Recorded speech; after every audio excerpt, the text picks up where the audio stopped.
Hi, I'm Cain from Zattevrienden. Zattevrienden started about 4 years ago as a shocking blog site. It started with about 1,000 visitors a day, came up to 2,000, 5,000, 10,000, 20,000 visitors a day, and after the limit of 30,000 unique visitors a day, we needed to find a good hosting solution. We were working with different CMS platforms, even in the early beginning stage, the WinU part, Xoops. But about 2 years ago, we completely migrated our complete database into Drupal. And as of today, we're running about 100,000 unique visitors a day, still on the Drupal platform, and we're quite satisfied with the product. It's a cool product, and it runs quite nicely. The setup we have is we have two load balancers running just Linux Heartbeat, and it's forwarding all the requests to the reverse proxies. Reverse proxies are sending their request to the dynamic cluster. The dynamic cluster is providing all the dynamic content with just Apache fine-tuned, some e-accelerator on it, so it can handle the requests better. That's one pool of our cluster. We also have an enormous, huge cluster for the static content, for all images, even the CSS files, JPEG files, movies, Flash files.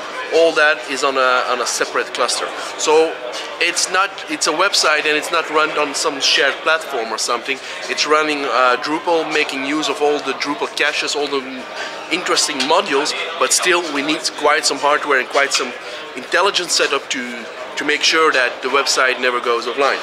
So before Drupal, we were using CMSs which can handle a lot of traffic, but I think that Drupal is really made to do the high-low traffic. It's very intelligent software where you can use a lot of modules, which we are using. So I'm a satisfied Drupal user. The hardware we use is, for instance, we use exactly the same hardware. We use Dell 1-unit servers, and they can be replaced to do any function. So they can, from one day to another, they can become a load balancer, or they can become a front-end Apache web server, they can become a reverse proxy, or they can become a database server.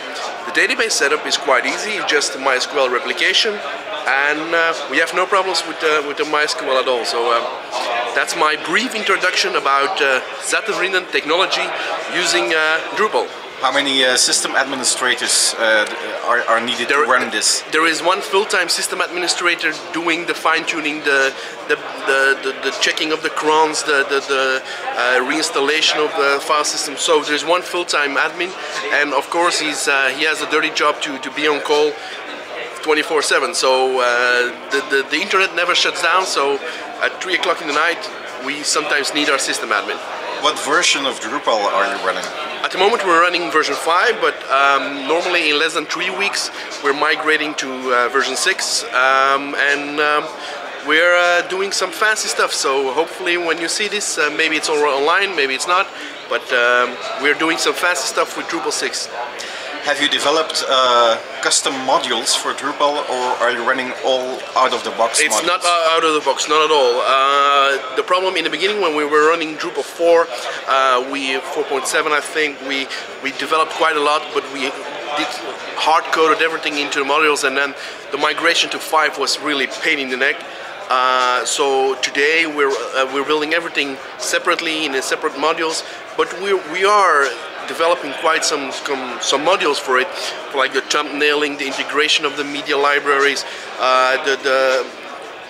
some add-ons on the polls, some social community stuff we need in the forum. So stuff which is, some pieces are already available, which we adopt and change the stuff, and we keep the modules separately, so that hopefully in a few weeks the migration to Drupal 6 shouldn't be any issue.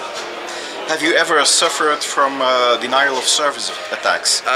We did, but I think it's not related to Drupal at all, and then it's a matter of bandwidth.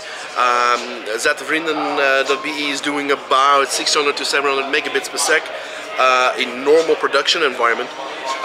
When we had some potential attackers or competitors blogging sites, we which didn't like us, and they attacked us. We had peaks up to 3 to 4 gigs per sec, and that's just a matter of handling that bandwidth. If you as a backbone provider are capable of handling the traffic, there is no problem. Drupal is just doing fine. We see some log files or some databases logs growing rapidly, but still Drupal is handling it fine, no problem. Do you take any measures against those attacks by, for example, excluding IP ranges or things like that? No, that's I'm afraid no longer possible. It's that kind of distributed attack that you no longer know who's a limited traffic or not, and you could invest in very expensive layer 7 firewalls which analyze the traffic and stuff, but we just say, hey, come on, show us the traffic and let's hope we can cope it. So that's a cheaper solution, and it's a cool solution. Okay, thank you very much. Okay, thank you.